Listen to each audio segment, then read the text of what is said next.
A young boy's body is found face down in the bay, underneath the Lint Slaw Bridge. Police are baffled and surmise that he may be the victim of an accident. They search the waters and realize that this was no accident once they discover the tiny body of his 2-year-old sister nearby, with a pillowcase full of rocks tied around her ankles to weigh her down. Divers find a similarly weighted pillowcase in the waters along with a sleeping bag full of rocks. The pillowcase had been tied around the boy's ankle, but had fallen off. A sketch is produced of the 4-year-old boy and shown to the public. His babysitter identifies him immediately as Zachary Longo, along with his sister, Sadie. Police clamor to find out where the family lives and ascend on their home only to find 2 more bodies: Mother, Mary Jane, and baby, Madison. Christian, the father, is nowhere to be found. He will eventually surface in Cancun, Mexico, but only after being placed on the FBI's most wanted list and triggering the largest investigation in the county's history.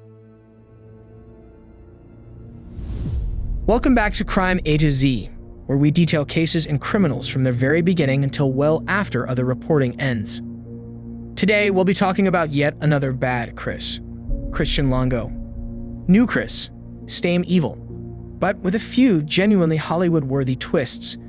Be sure to stick around to see why this case's plot twists nearly guaranteed it a spot on the big screen. And definitely don't miss the Z part of today's case. What happened after this killer was sent to prison shocked everyone. And before we get started, if you like how we present this case, please help us out by hitting like and subscribe. Let's go.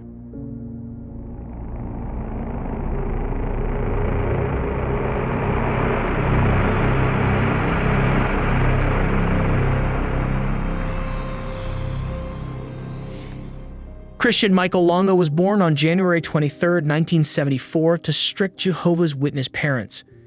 According to Longo's own accounts, his childhood was a good one. It included being active in his church and being trained to practice door-to-door ministry. His teenage years proceeded as normal, but he didn't date until his very late teens. And when he finally did, he met Mary Jane Irene Baker. Mary Jane was a fellow member of the Jehovah's Witness congregation in Ypsilanti, where Longo attended. He was 18 and she was 25, 7 years older than him. Mary Jane was born and raised in Michigan as a Jehovah's Witness like Longo. She worked as a secretary for the University of Michigan School of Dentistry. They met in the church parking lot. Longo, just 18 and still living with his parents, wanted to date Mary Jane, but his parents wouldn't have it. He would later recall. They gave me an ultimatum at that point. They said I was still fairly adamant that I wanted to date Mary Jane, and they essentially said you can either live under our roof or you can date Mary Jane, and I chose to move out that next week. The couple dated, but their brief courtship would be the last time they'd experience problem-free living. They would get married within a year, but before they even got to the altar, Longo triggered money issues by buying Mary Jane a 3.5-carat diamond engagement ring that he couldn't afford. So he put it on a payment plan. Then, when he inevitably couldn't come up with the payment amount one month, he stole $108 from the camera store he worked at. Management caught wind of the missing money and questioned the employees. Longo did not come clean. However, the next morning, he claimed that his conscience got to him. So he left the money on the counter of the store, along with a letter of resignation. When Longo's roommates, also Jehovah's Witnesses, got wind of the incident, they reported it to the congregation elders. And Longo was sanctioned and stripped of some of his church responsibilities. Mary Jane supported him, but ultimately, the sanctions resulted in the couple not being allowed to be married in their church's Kingdom Hall. Longo said that he learned his lesson from that incident and was repentant, stating, "I was determined that I would never do anything along those lines again. Anything that was not only illegal, but immoral, unsavory." But that didn't seem to be the case. Longo had an addiction to cars, nice clothes, and traveling to exotic places. So it didn't take long for him to max out the couple's credit cards. And once they began having children, and Mary Jane quit her job to stay at home and take care of them, their financial struggles became insurmountable. The couple welcomed 3 children into their family. Zachary, born in 1997. Sadie, born 14 months later. And Madison, born in October 1999. Having also quit his own job, he told Mary Jane and his friends and family that he got a new job working at a distribution company for the New York Times. It's unclear whether he actually worked there or not. But regardless, while he was there, he started reading articles by Michael Finkel, an investigative journalist for the Times. He became fascinated with the author. He would read all of his articles. He wanted to be rich and famous like him, traveling the world and enjoying the status that he did. Then, after his last 2 children were born, Longo quit his job at the distribution company and decided to start a construction cleaning business. But with no money coming in, he had to get resourceful. So, he created a fake driver's license, used it to test drive a van from the Pontiac dealership, and never returned. He changed the plates on the stolen van and used it for his business, cleaning up construction sites. The business was initially successful, but it didn't last.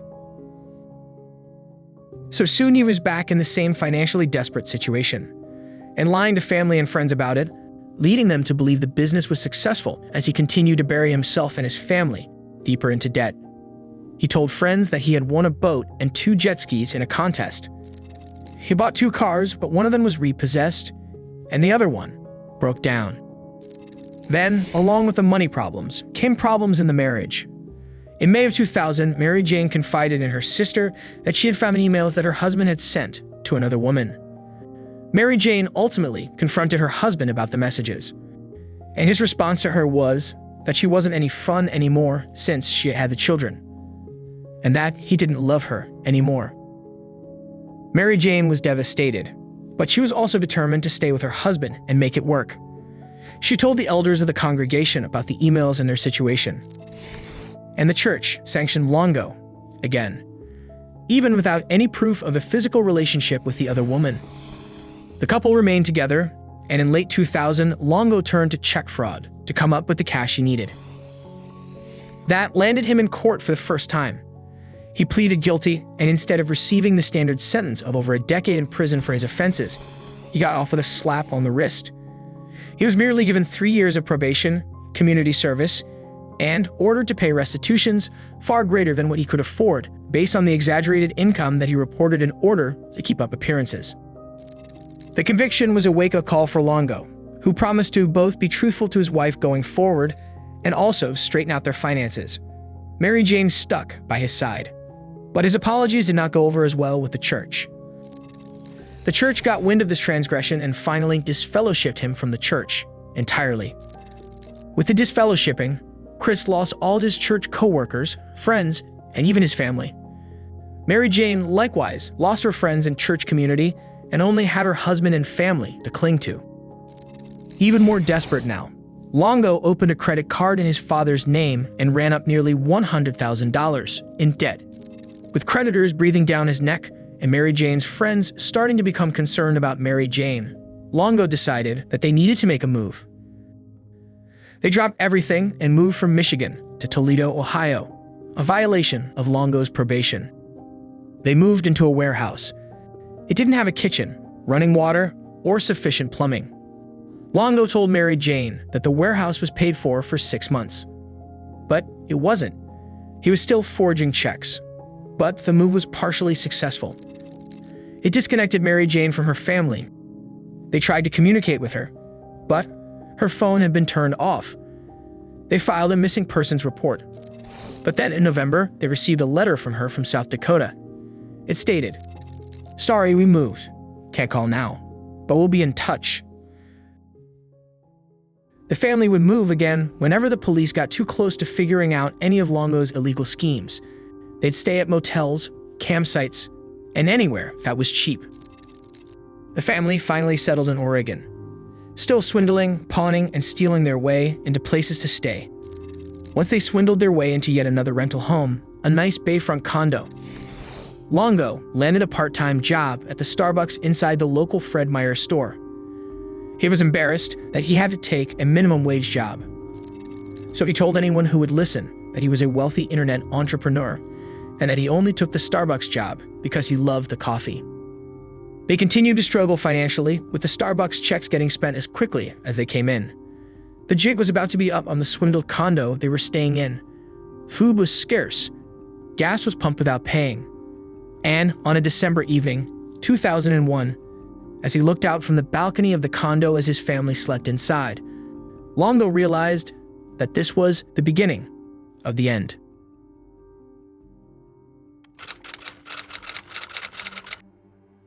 A man discovers the body of a small boy.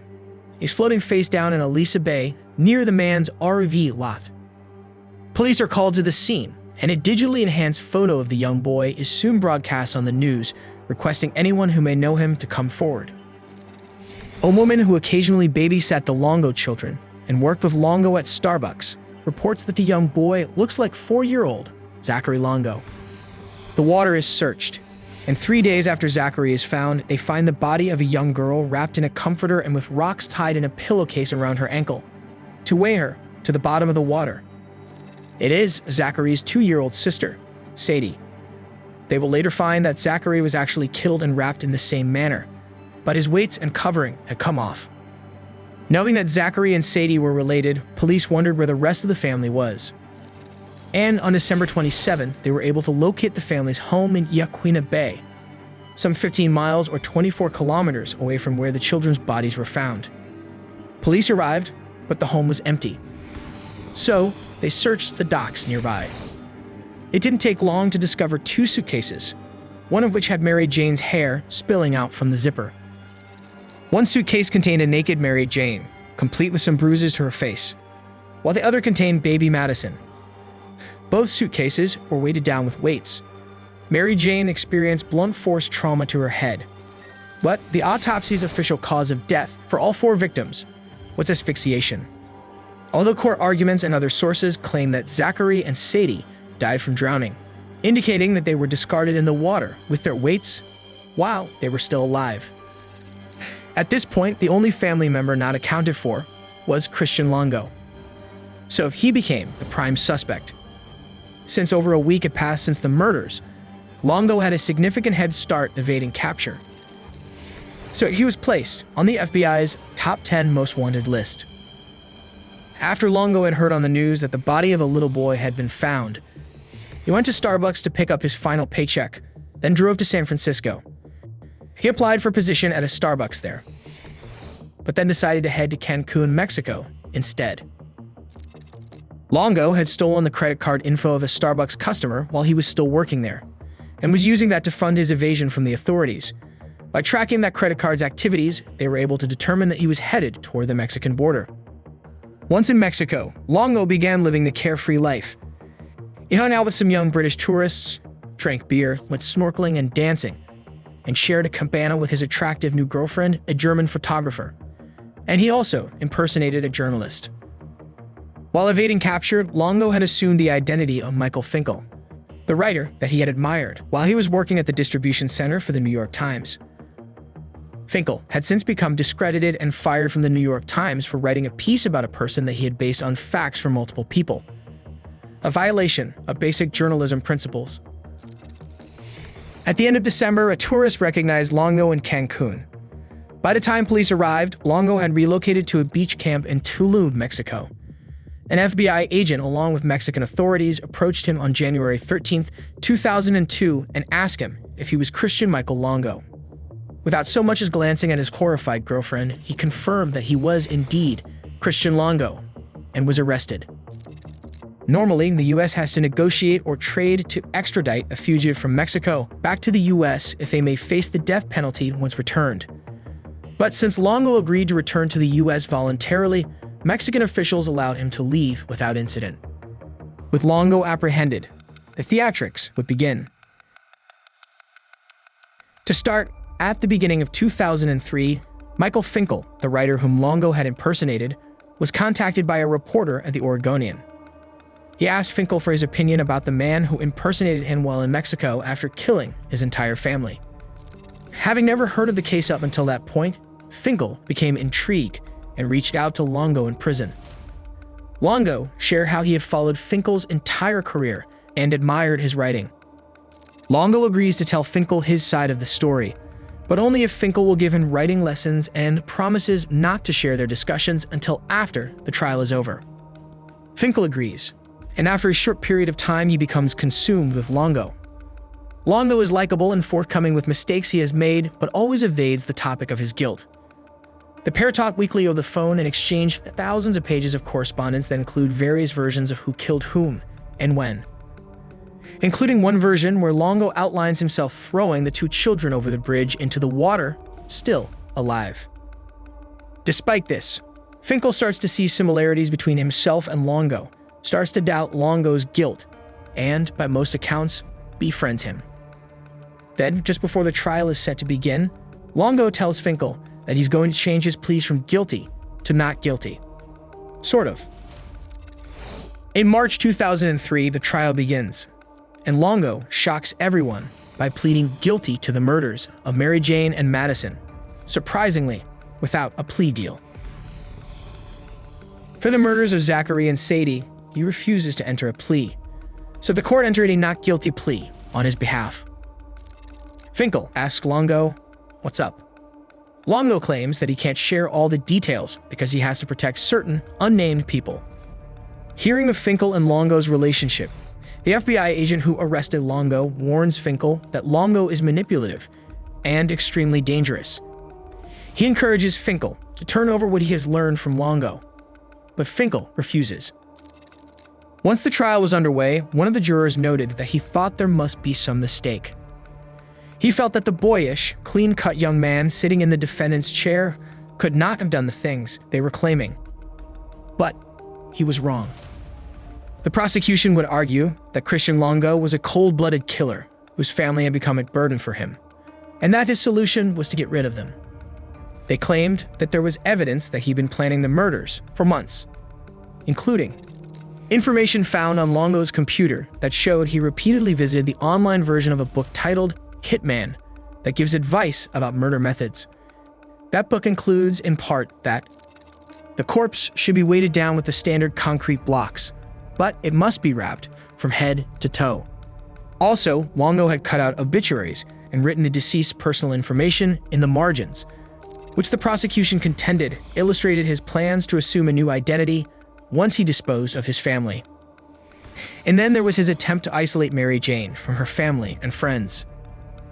And, they pointed out, he even got rid of all the family heirlooms, both during the family's relocations and right after they were murdered, including the children's clothes, books, and even family photos.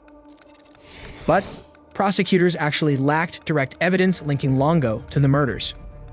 The most they had was an eyewitness who said he saw and spoke to Longo on the bridge that Zachary and Sadie were dumped from, and condo neighbors who said they heard dragging noises coming from a nearby room. The prosecution also cited Longo's own acknowledgement to the FBI agent that arrested him. The agent claimed that Longo said, "I sent them to a better place." And Longo's on-the-record statements were presented as well. Let me ask you this, Chris. Is there anyone else we need to be looking for the deaths of your family? And here's his reply. Not that I'm aware of. Overall, they painted the picture of how Longo, heavily in debt and desperate, finally found himself at the end. He and his family were jumping from warehouses to $22 motel rooms and living off of noodles and bread, instead of their previous lifestyle where they could have anything they wanted. Longo himself would later state that he hated that his family had to live in raunchy motels and eat noodles for dinner. He said, "And now, we are pulling pennies out of the ashtray," to where that was almost empty. So it never got any better. I mean, we could get bread and ramen noodles, which killed me. I mean, we were used to eating whatever, going to the grocery store, spending $200 and not even thinking about it. And now, we are trying to figure out how we can do it for $5. Longo would come home every day to 5 mouths to feed, and no food. So he devised a plan to send his family to, quote, a better place. One where the pressure would be off of his shoulders. Then he discarded all of his family's personal belongings in a dumpster and told coworkers that Mary Jane was having an affair and that she and the children had moved home to Michigan. Then it was the defense's turn, and they delivered some doozies. They first, of course, argued about the lack of direct evidence discredited the eyewitness testimony and even the timeline, claiming that his family visited him at work after the eyewitness said he saw Longo at the crime scene. They stated that based on Longo's religious upbringing, he'd never say that he sent them to a better place. They also heavily focused on the difference between how Mary Jane and Madison's bodies were disposed of compared to Zachary and Sadie's. That difference between those bodies would factor heavily into what came next. Christian Longo was to serve as his own key witness. Longo claimed that he wanted to, quote, be on the stand for as long as possible to be able to air what needed to be aired. Longo was in charge the whole time. His attorneys could only helplessly sit and watch him hang himself. He took the stand and first laid the groundwork, explaining his religious upbringing and speaking to his integrity. The Bible says that you should not lie. The Bible actually says that there's resurrection of both righteous and unrighteous. He tried to charm the jury, coming off as very relaxed, smiling, engaging, and speaking longingly when talking about his life growing up and the birth of his children. Then, 2 days into his testimony, for the first time, Longo reveals his version of events to a very stunned courtroom. He claimed that he and Mary Jane went on a date on December 15th, during which Mary Jane confronted him about the lies she suspected he was telling. The date concluded, but the next day after work, as he was enjoying some wine and cheese, he pondered whether it was time to fess up, particularly since their time in the condo was about to be coming to an end. Unsure, he finally went to bed, but couldn't sleep. Mary Jane detected something was wrong and asked him. And so, he confessed everything. The lies, the fraud, the infidelity. Right down to the fact that their family van, and even the gas within it, was stolen. He said that after that hours-long conversation that went from the night well into the next early morning, Mary Jane became emotional in a way that he had never seen before. She was mad. She slapped and berated him and told him that she'd never trust him again. By the time they finished, there were only a few hours left before he'd have to go to work, so he slept on the couch. He was awakened a few hours later on December 17th by Zachary playing with him. Once awake, he claimed that he begged Mary Jane to let him stay home from work to watch the kids and give her some time off. He said that she yelled at him that he had to go to work given the situation that he had put them in. So he kissed the kids goodbye with Madison positioning her Scooby-Doo toy to give him a kiss as well. Then, Mary Jane drove him to work. When he was done working, Mary Jane was waiting for him in the parking lot to pick him up. That was standard. But what was not standard, Longo testified, was that she came barefoot, only wearing a bathrobe. And none of the children were with her. She didn't speak to him the entire way home. Once they were home, Longo claimed that Mary Jane wouldn't go inside. He said that he entered the home and found Madison, lifeless on the bed. He said he had no idea what was going on. So he tried to shake Mary Jane to snap out of her hysterics and give him some answers. He said she yelled, "You did this. You killed us." And that the other two children were in the water. He said that she explained that due to their poor financial situation, she killed both Zachary and Sadie. He claimed that Mary Jane killing the first two children explained the difference between the killing methods. Longo said that he lost control. He said that he wrapped his hands around Mary Jane's neck, picked her up, and strangled her. Once he killed Mary Jane, he said that he decided to place her and Madison in suitcases. But when he went to retrieve Madison, he found that she was still alive. He watched her for a few minutes as she would draw a breath periodically, but generally remained unresponsive. On the stand, he stated, "I didn't know what to do. Even though she was breathing, I thought of her as dead at that point." So, he put his hand on her throat to cut off her air supply, and then squeezed until, he said, "I knew she couldn't breathe anymore." Then, realizing the large suitcase was too big for her tiny body, he stuffed it with clothes to, quote, make it more comfortable. Then he discarded the suitcases in the water behind the condominium. The courtroom was in shock. The prosecution attempted to debunk Longo's accounts, including stating that there was no way that 110-pound Mary Jane would have been able to lift her children's bodies with the heavy rocks attached. Then, they began to present a different version of events than what Longo outlined. One where, while Longo was sipping his wine and eating his cheese, he casually did the unthinkable. He placed his hand on her throat and he began to squeeze. And in a violent struggle, she fought for her life. But she wasn't able to overcome the defendant. In a matter of 3 or 4 minutes, she was dead. After both sides made their case, the jury was sent to deliberate. And on April 7th, 2003, after just 4 hours of deliberation, in addition to him already having pleaded guilty to the murders of Mary Jane and Madison, the jury also found Christian Longo guilty of the aggravated murders of 2 of his children, 4-year-old Zachary and 3-year-old Sadie. One of the jurors would later comment that the circumstantial evidence alone did not convince him, but that Longo's own testimony did him in. After the verdict, the same jury would decide Longo's penalty. They would now hear testimony to determine if Longo deserved the death penalty for the 4 murders. The prosecution argued that Christian Longo was a professional con man who was a master at manipulating everyone he encountered, and that if he were to receive any sentence other than death, he would pose a clear danger to anyone he encountered, including the prison community. Then, on April 16, 2003, less than 2 weeks after they delivered the guilty verdict, the same jury, including the one who originally felt Longo could not have done the evil things he was being accused of, all agreed to look Longo squarely in the eye while they read his sentence, to let Longo know that he did not fool them. They sentenced Christian Longo to death by lethal injection. Several of the jurors would later comment that they felt that Longo's intelligence and people skills would be an ongoing threat in any situation he'd ever be in the future. So, they had no choice but to sentence him to death. Upon hearing the verdict, Longo turned to Michael Finkel, who was present in the courtroom, and winked at him. It was at that moment that Finkel realized that Longo had been lying to him the entire time, and was using Finkel to make his testimony more believable. Finkel was shocked and furious.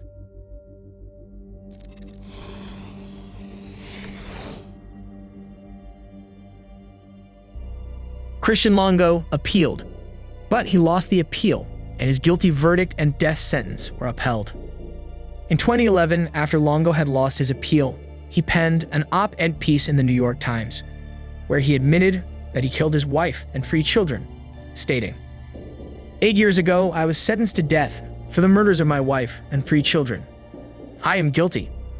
I once thought that I could fool others into believing this was not true. Failing that, I tried to convince myself that it didn't matter. But gradually, the enormity of what I did seeped in. That was followed by remorse, and then a wish to make amends." He went on to share how he spends 22 hours a day locked in a 6-foot by 8-foot box on Oregon's death row, but that some good could potentially come from his circumstance if he could donate his organs after he is put to death. Then he outlines the debate and controversies surrounding inmate organ donation. Michael Finkel would go on to chronicle his experiences with Longo in his memoir titled True Story. The book was later adapted into a 2015 film of the same title. Longo was sent to death row at Oregon State Penitentiary. However, on December 13, 2022, Governor Kate Brown commuted Longo's death sentence, along with the other 17 inmates on Oregon's death row, to life, without the possibility of parole. I know that not everyone will agree with my decision, but I hope it is a further step towards finality in this conversation. That decision did not bring finality to the family.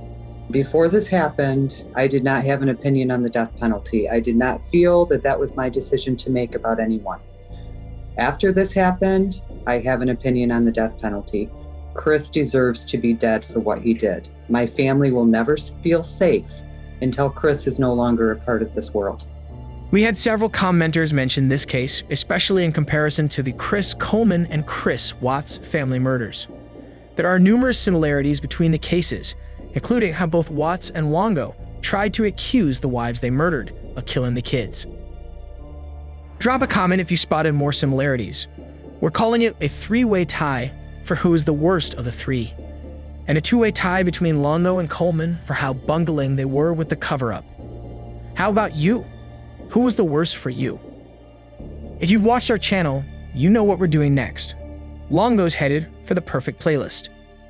We hope this video did justice to Mary Jane, Zachary, Sadie, and Madison. And if you like how we presented this case, we'd really appreciate it if you could hit like for us. And definitely hit subscribe so you never miss a single video. It helps us grow and bring you more videos like this one.